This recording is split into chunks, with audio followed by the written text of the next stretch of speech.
Alright guys, I got a surprise for you today. Well, not that you exist, because nobody's viewed me yet, besides my close friends, and I thank them for that. A quick change. If for posterity, my name used to be Enoch. It is now changed to GrayGeo.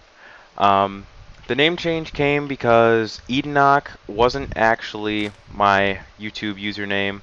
GrayGeo was what it was, but I didn't know how to get a channel name. It recognized Enoch as a real name and no last name. I don't know how that happened. But as long as that's changed, I also have a new microphone. The quality is a little lower. You might hear a fan going in the background. It is stiflingly hot here in this little town, in a state in the United States. And I'm in college, so we have no AC in my dorm. I also, with the name change, the new microphone, the new location, I have a change in emphasis. If you look in my inventory, you will see that I have been building cannons. This is my test world. I'll show you that in a little bit, but first I'm going to show you how to make a very simple basic cannon. I'm going to use emerald because, hell yeah. 6, 7, 8, 9. You're going to want to make a 9 long, 3 wide platform on the ground. It's 9 because you need a back wall, and you will be placing a water source down here at some point in the very near future after building the walls up a little bit. This is a design that I'm sure many of you have seen before. Obviously, superior ones have been created.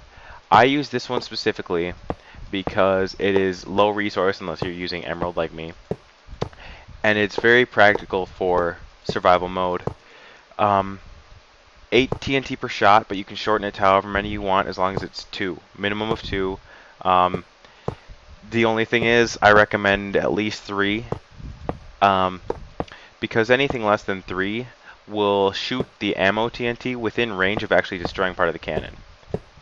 So yeah, that's a bad idea. Alright, now here's what I discovered, is if you want loft, right here, you place a ladder. You can put a half slab there if you want a little bit more distance and less loft. It's up to you if you want a more horizontal shot or if you want a more vertical one. So here is where that water source comes in that I was talking about. Also at any moment my roommate might come in. His name is Caleb. He's a very nice guy. But he does not do anything related to Minecraft, so he doesn't know what we're doing. He won't understand, and I forgive him for that. Now, this is part of personal preference. You just got to place redstone here, here, and here. Now, whether you want the repeaters to go on the right or left is really up to you. I like to put them on the left for some reason, so let's put redstone here, all the way up to, but not including this last block, and that's very important. I'll show you why in a second. So now what we'll do. Nope. Whoa, whoa, whoa, whoa, whoa, whoa, whoa. Come on now. Let's not get ahead of ourselves. We're going to place repeaters all the way down to the same distance as the redstone. Then stop. Then we're going to place one more redstone right at the end. Alright. Now, here's the tricky part. I actually experimented quite a bit with these redstone delays. I determined that the best delay is the maximum delay. There you go, and that comes to 4, 8, 12, 16, 20, 24, okay, 28 torch delays.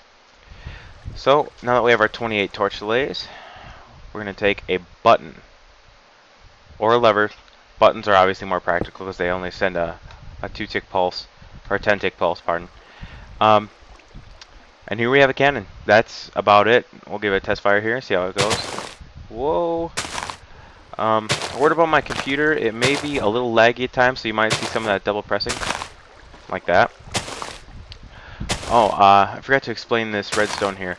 This redstone doesn't reach to here because if it did, it would automatically prime the initial charge, which would destroy the cannon, or it would prime the ammo, which is awful, awful, awful.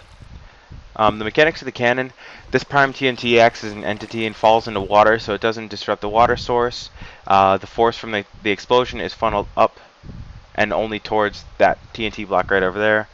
The repeaters serve a delay, and once they ignite that very far end redstone, it primes the TNT. That's the timing's tricky. So let's give this thing a shot.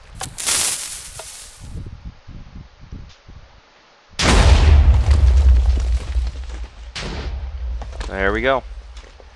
That's it's a pretty good distance. Let's get a block check here. Right now, Oop, don't know why I just took a screenshot. 194, which one? Okay, 194.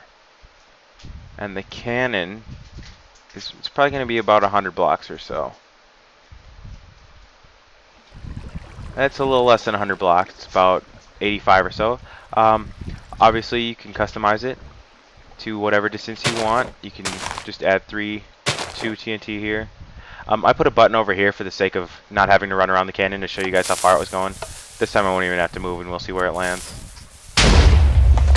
Just right there. It's fully customizable. Let's see if I can't destroy this thing. Let's just go with 1 right now. Sorry about that. Let's see what we got. Oh.